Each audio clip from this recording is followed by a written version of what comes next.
Hello everybody and welcome back to Sweet and Sour Soccer, and today we are going to be looking forward to the playoff final of League One between two clubs that you've got to say do deserve to be there. Guys, before we jump in, do us a favour, hit that like button and subscribe to the channel if you are new. Right, Scott, Mr. Lavender, what I thought we'd do is quickly talk about how these clubs got to the final, their routes, starting with Wycombe. Yeah, and it's interesting, is it, Wycombe? Obviously, massive 2-0 win in the first leg. And when that happened, you always felt it set them up well. They actually went and lost the second leg 1-0. But you almost felt, didn't you, that was more of a fact of taking nothing away from MK Dons, but you felt that was just Wycombe being smart, feeling that, as long as we're not stupid, we've got a 2-0 lead here. And I think when you look at their unbeaten record before that loss, they're actually 12 games unbeaten. That kind of gives evidence to that as well. Yeah, and I think when you look at MK Dons in that first leg, they were 1-0 down. Josh McEachran, I think it was, who got sent off early in the second half. Wycombe went on to double the lead. And from there, it was a mountain to climb in the second leg. MK Dons do pull one back through Parrott. But yeah, Wycombe managed to hold out. And Sunderland, they must be, just a nervous wreck at this point in time. The first game they were at home and they managed to beat Wednesday 1-0. And you're wondering, would the nerves settle in the second leg? Yeah, definitely. And obviously going away to Sheffield Wednesday, you're watching that game. Wednesday actually made it obviously 1-1 on aggregate, going 1-0 up. And I was watching it myself, and even I thought, Sunderland falling apart here again. No, they didn't. And obviously, thanks to a 93rd minute goal, Patrick Roberts with the goal. Yeah. What a superb goal it was. It lifted everyone. And of course, it was a fantastic second leg, actually, for both teams. But Sunderland are on the way to Wembley now, and I feel that they really probably feel that their time is now. They've got to be going into this heavily favourites. Whether that's actually fair when you look at how well Wycombe have been doing over this season, I don't know. But you really do feel if Sunderland are going to do it, the time is now. You really do, because every time Sunderland fail to go up in the playoffs, you always think, next season they'll probably get automatic, because this is Sunderland. They shouldn't be in League One in the first place. So when they have the heartbreak of missing out either just on the playoffs, maybe finishing 7th or 8th, or going out in the playoffs, you always think, next season they're going to get automatic. Oh, God, if they don't do it this year, you do wonder how long they are going to be in League One.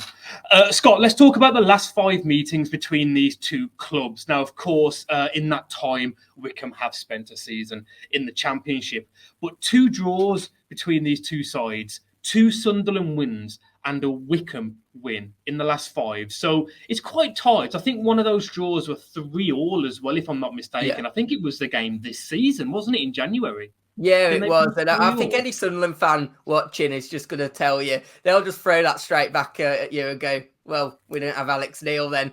And maybe they're a little bit thankful of it being Wycombe and not MK Dons, because their only loss under him has come against MK Dons. But in all fairness to Alex Neil, it was only his second charging game charge. Technically, it was his first, really. He'd only actually been in charge 8 days at that point.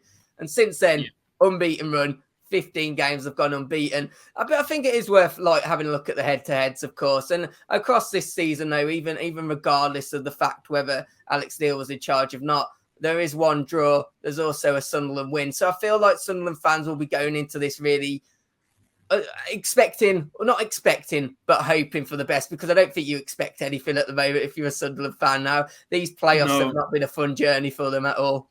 No, they haven't, and especially when Gregory gets the equaliser at home in that second leg, and you think, I must be honest, when Wednesday equalised in that second leg, I thought there was only going to be 1 winner. Certainly in normal time, if it went extra time and penalties, maybe Sunderland, but they showed a lot of character, and you've got to give them that.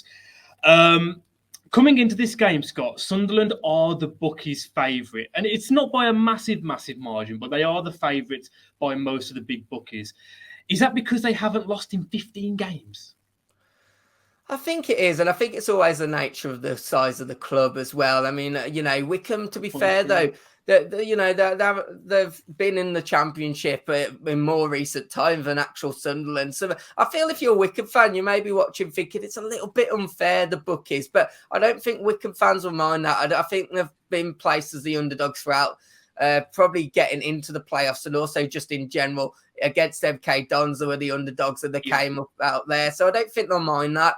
But I do think there is something happening at Sunderland. I think there is a real positivity around the place. And of course, going into this playoffs, I felt last year when obviously they went out to Lincoln, there was maybe a bit of a negative feeling around the place, not the playoffs again. I don't pick up on this from Sunderland fans this time. I feel there's a real belief that now is the moment. Of course, though, we've got to speak about, obviously, last game, Akin Fenwar, 40 years old, he's going to be at Wembley. It's going to be the last time he ever plays. He was an unused sub, actually, in the last game. And there was a bit of controversy. People spoke about whether the fact that he should have been the one that Sky Sports were interviewing. But we know he's the entertainment factor when it comes to interviews. But be interested to see whether he has a part. Will he get himself on the pitch? Could he even bag a winner to send Wycombe up? I mean, it'd be written in the stars for him. It just agree.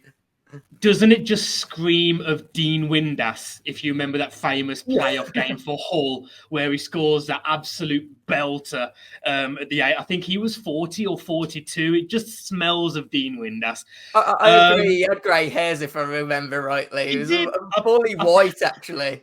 I think he was white by the age of 25, but nevertheless, these teams can't be separated. They both go into the final having won the playoffs 2-1 on aggregate.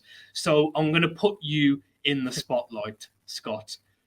Who does it? And we are going to piss off 50% of the people watching this video, probably. So, yeah, well, it's an interesting one. I do think, you know, there's such a good feeling around Sunderland. I believe he's going for it again. Is he going to do it? I believe I predicted Sunderland to win the playoffs in our preview beforehand when all 4 teams are in. So I think I've still got to back Sunderland. Sorry, Wycombe. I think they'll do it in style. I'm going to go 3-1. I think Sunderland will do it, and I think they'll do it in style. And what's really interesting about these two teams, neither of them have many injuries either. I think actually, in fact, only 1 injury each from what I could see. So that adds an added interest. It is going to be the 2 teams at their best going at each other. And now I'm going to throw over your prediction. I think I predicted MK Dons at the start of the playoffs. There's something about Sunderland this season, isn't there? I don't know what it is. We've been in this position before, but I think I'm going to go Sunderland. Score? 3-1 sounds good. I'm going to say 2-0. I'm going to say 2-0. 3-1, 2-0. Sunderland fans, you've got to love us after that. So you know what to do. Subscribe to the channel. Hit that like button. Wycombe fans, we're sorry. And hopefully we'll see you again on the next video. Goodbye. Take care.